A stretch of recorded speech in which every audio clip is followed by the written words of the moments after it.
Hey everybody, I am just back from Atlanta, Georgia, where I got a chance to talk to the folks in the Fuji booth at Imaging USA. But before I play that little snippet for you, I want to remind you to please subscribe to my channel. You know, I make lots of great videos here about photography, and if you're a fan of the Fuji X100F, there's plenty here for you as well. I do love that camera, and that's what we're going to be talking to with the Fuji guys in just a few minutes. Also, don't forget my podcast, which is available anywhere that podcasts are found, and all the links are available in the description right below the video. All right. Let's find out what the guys at the Fuji booth had to say at Imaging USA in Atlanta this year. Okay, so last thing we have to talk about, because I'm one of the huge fanboys of the X100F, and I've never seen a camera that has such a dedicated following as that little X100F. Yeah. And so many people say, and I've said this so many other times too, you want to pick it up.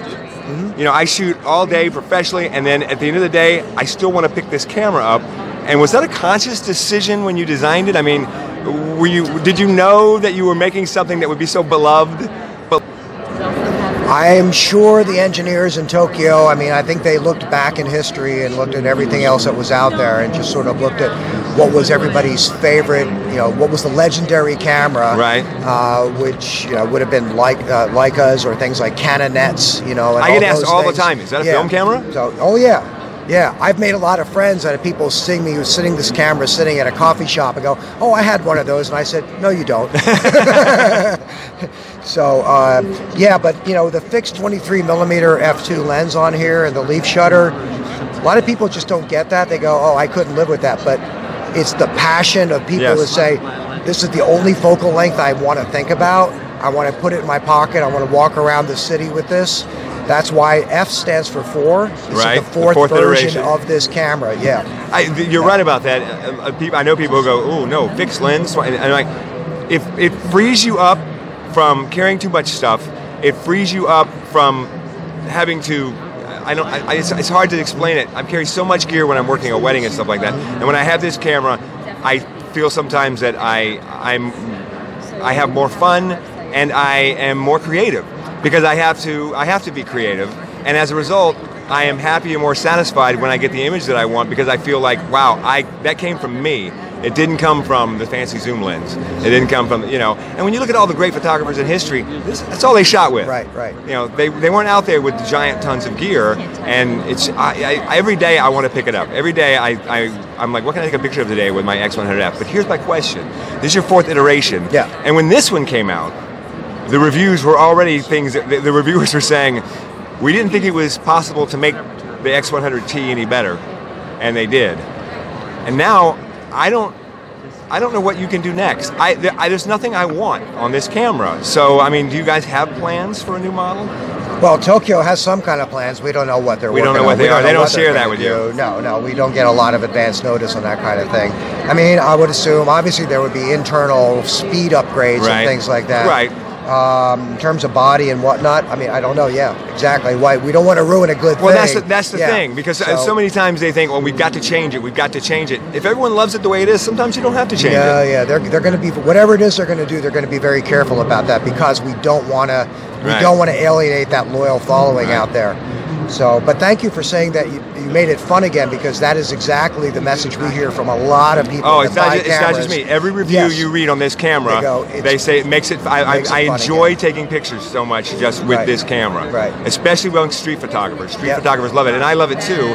And it's true, when I use this for street photography, I do not get noticed as much. The smaller the camera is, the more people just don't really pay attention to you, and you are able to get more of what you want. Street photographers adore this camera. Yep. I mean, they can't get enough of this camera, and I adore it as well. I had the S, and now I have the F. I sold the S to my buddy who's over there, just down the road here in the trade show. He had a new baby. He's like, I need a camera for the baby. I'm like, this is the one you want. Yeah. It's simple, but it does everything you want, and the images are unbelievable. And I love the film simulations. Classic Chrome. I live in Classic Chrome. I love that simulation because it looks like my childhood. Yep. You know, it looks like every picture my father ever taken. So, don't get me started on the X. People on my channel know. Don't get me started on the X100F. But the film simulations is one of those things that sets us, this whole thing, all of these apart from other cameras. Is that we're the only camera maker that is a film company. Right. So we know color science. You know color. We understand it in a different way than the other camera makers do.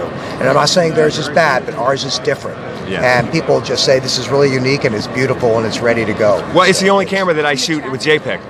Everything else is raw. And with this, I'm like, no, JPEG is straight out of the camera. JPEG is fine. Thank you. And now I don't have to spend all that extra time on my computer. I can spend more time doing what I want to do, which is taking pictures. I tell people that in my workshops a lot, you know, and they all you hear like a gasp in the audience, and I say, no, I'm not kidding. Yeah, try I shoot JPEG just all try the time. Yeah, just try it. You really don't need. And also, it does such a good job of nailing the exposure and everything that I want. There's so few edits that you have to make. If you do want to make a few edits, you can make them to the JPEG and be fine. Sometimes I think RAW is for the people who really blew the shot, and now they've really got to try and save it. And so they need two stops to saving or whatever, but that doesn't happen with this camera. Right. Yeah. All right, listen, I got to let you go because I know you've got people waiting to see you and ask questions, but thank you for taking the time to talk to me as always. By. All right, that's it. Live from Imaging USA, from the Fuji booth. If you didn't get to come to the conference this year, we had a great time. I'm going to be watching very eagerly to see what they're going to do next with the X100F, and I'm really curious to see what their next pro-level camera is going to be, because the X-T3 is making such a splash. Where do they go from there?